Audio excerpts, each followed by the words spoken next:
This is southern British Columbia, Canada, more specifically, Vancouver and Vancouver Island. With beautiful landscapes of mountains, coastal beaches, and urban streets, it's no wonder so many people come here for an adventure or to spend their life here long term. I spent a total of 5 days climbing mountains, surfing waves, exploring beaches, and everything in between. In this video, I wanted to show you all the adventures we got up to, along with some useful tips to help guide you on your southern BC adventure. The trip didn't go exactly as planned, but we had each other's company and created classic road trip memories. Whether it be all the hidden spots to visit or the best places to eat, here is how to jam-pack 5 days in Vancouver and Vancouver Island.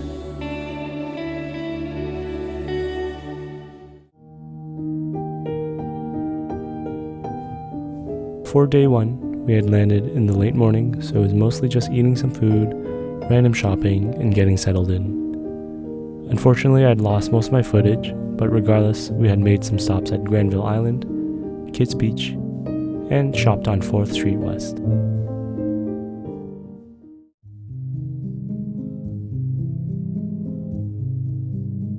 Whenever I think of Vancouver, I always think of the mountains.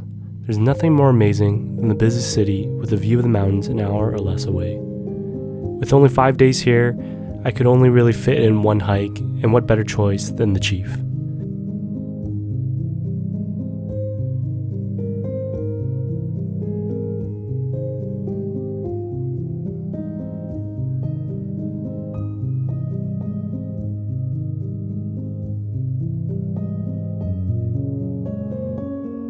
You have options of 3 peaks, each with varying views. We were on a time crunch, so we only did the first view, which was pretty worth it.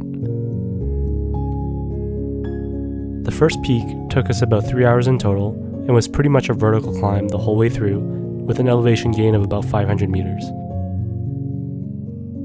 I would consider myself decently fit. I work out and play sports, but it was definitely really tiring, and we had to take more than a couple breaks. Regardless, the view from the first peak was so worth it, and I couldn't recommend this enough.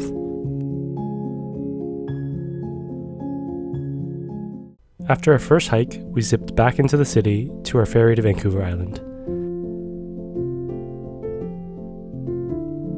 This was something I looked forward to for great views on the water and a new experience. We took our car rental with us to the island since it would make getting around much easier, and I had made a huge mistake in planning for the ferry, so let me tell you some tips so you don't mess it up like I did. First, I highly recommend booking your tickets in advance for your initial ferry ride and return.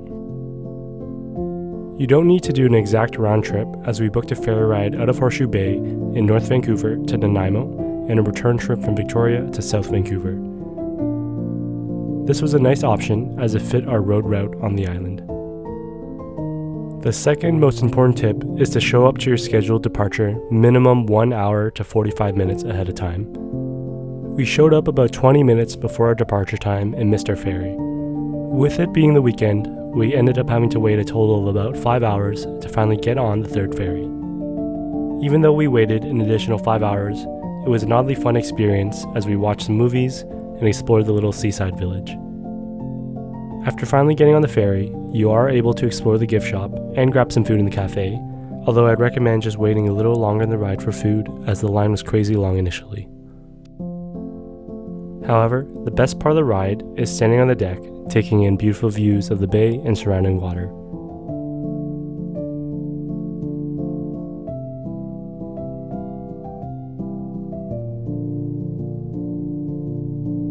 If you're lucky, you can catch a sunset, marking an end to a great day.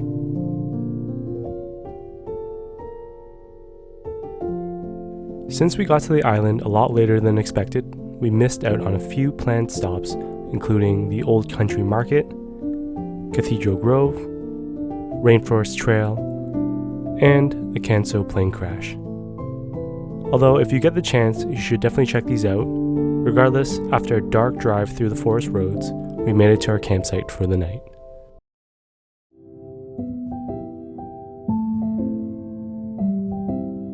We started out our day 3 with a nice breakfast to get ready for a day full of activities.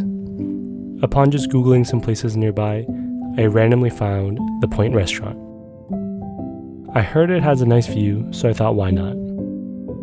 Once we got seated, we were treated to a beautiful view of the beach with huge windows. The food itself was super tasty, but was a bit more on the expensive side, although I'd say worth it. After a great breakfast, we headed out to what I was most excited for, surfing. I found Tofino surf adventures on Google, and it seemed pretty good in terms of reviews and was a good price.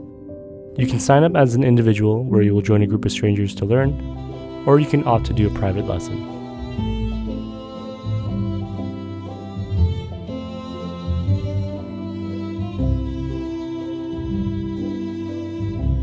Overall, as a complete beginner, I loved the feeling of surfing on waves and just waiting for the waves as you sit on your board with your friends.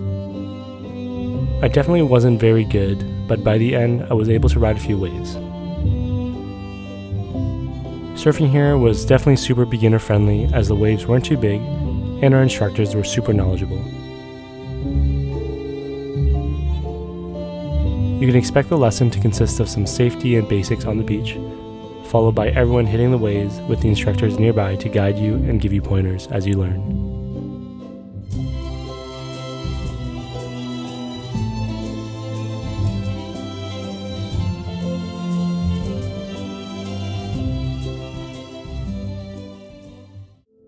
After a fun surf, we had to stop by the most iconic place to eat in Tofino, Tofino. It definitely was an amazing meal, but it was a long wait, so be prepared for that. But definitely a must try. After lunch, we grabbed a little ice cream and had planned to hit the road to visit a couple stops on the way to our accommodation in Port Renfrew. But the day was so sunny and so beautiful, we had to explore Tofino. We ended up finding this nice little bakery and coffee shop located right on the harbor and spent some time here as well.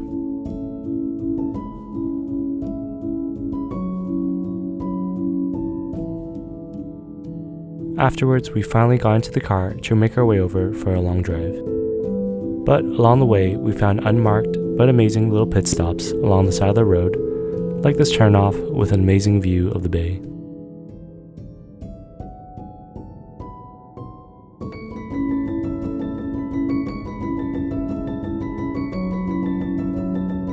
Since we took our sweet time, we did miss out on a couple planned stops, like the Big Lonely Doug, and this bonsai tree growing on a log in the middle of the lake.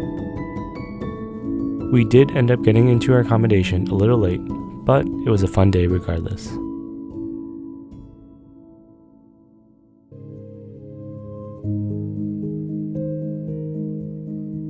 The first stop of day 3 was another great spot I looked forward to. Early in the morning, we made our way to Botanical Beach. This beautiful beach seems normal, but when you arrive at low tide, the beautiful tide pools filled with life are revealed.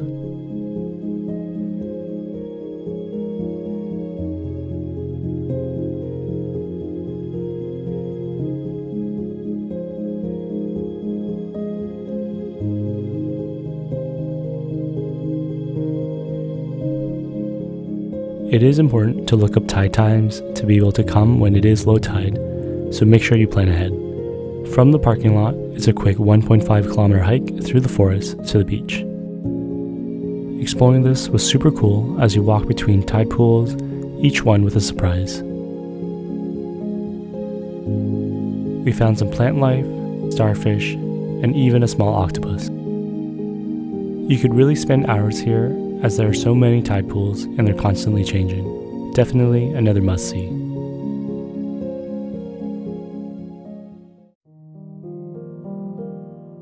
Our next stop was Sombrio Beach. The gravel road in was a little rough, but not too horrible. Once you park, it's a short 250-meter hike through the forest to reach the beach. Once you get there, you are treated to a relaxing beach with beautiful tides. It was a warm, sunny day with lots of people enjoying their time and surfers catching waves.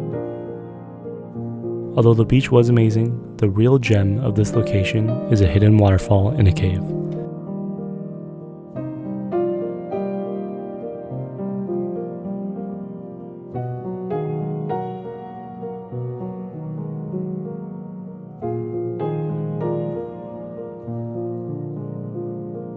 To get there, go left from the parking lot trail opening and walk along the beach until you find a small stream coming out of the forest. Afterwards, just follow the stream up to reach the waterfall.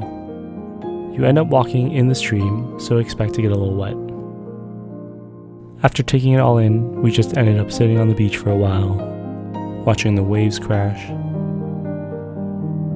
and surfers in the distance.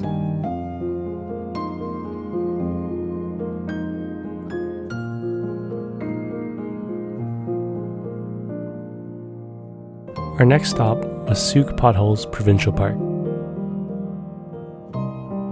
Once you get there, there are 3 parking lots to park at, and according to a few videos and articles I read, it said that parking lot 3 was the closest to the potholes. So we ended up parking here and making the trek towards the river. To be honest, we didn't really find the specific pothole shown online, but we found a nice little spot to dip our feet and just hang out.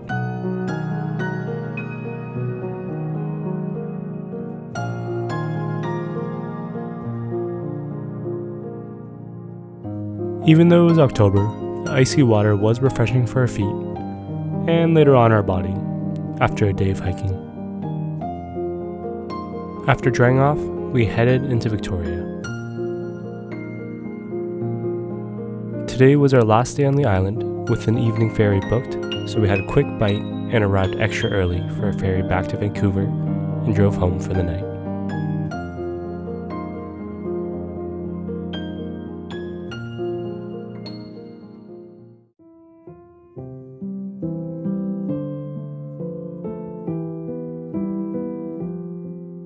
Today was our last day in Vancouver, and we had our flight booked to go home in the evening.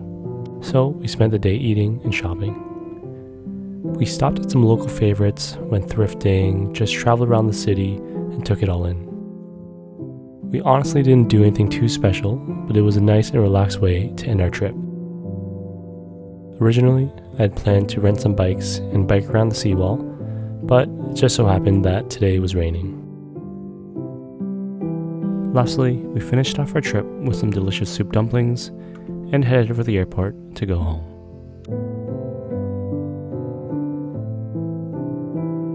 In terms of some things I would do differently, first, I would arrive at the ferry on time. Then I would have had more time for other stops on that second day, such as Cathedral Grove.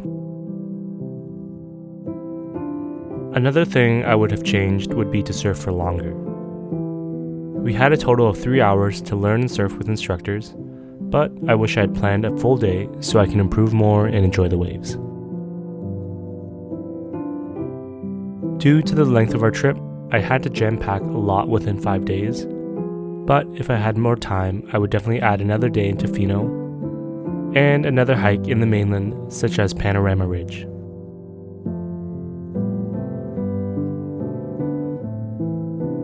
Over the whole trip, we kept referring to island time, which refers to the idea that people on an island take things much slower and are overall more chill. Anytime something went wrong, we would just say, well, we're on island time.